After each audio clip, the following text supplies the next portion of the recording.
Suratul Ghashiya. Al-Ghashiya maawotongal. Bismillahirrahmanirrahim. Be inde Allah enɗowo kinnotoɗo.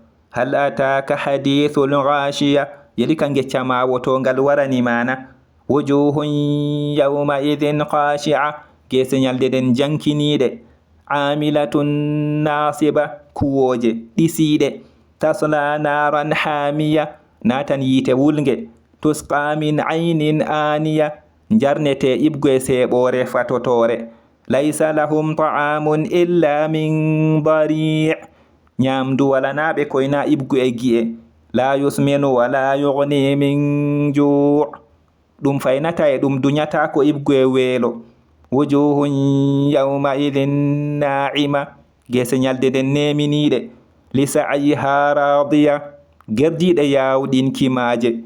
Fi jannatin aliya. Nder aljanna ɓangika.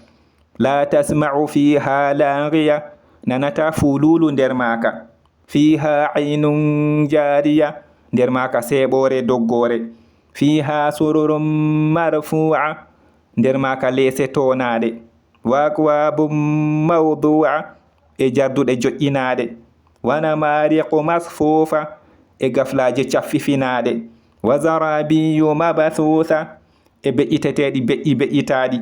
Afala yanzuruna ila al-ibili kayfa khuliqat.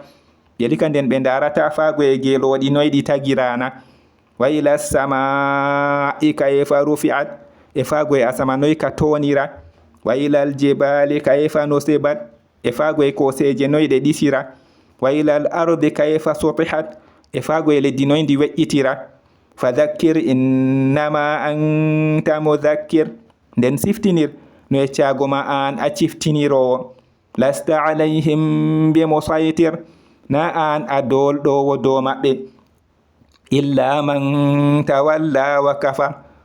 Koyna mo firliti e hufri. Fayu'adhibuhu Allahu al-'adhab al-akbar.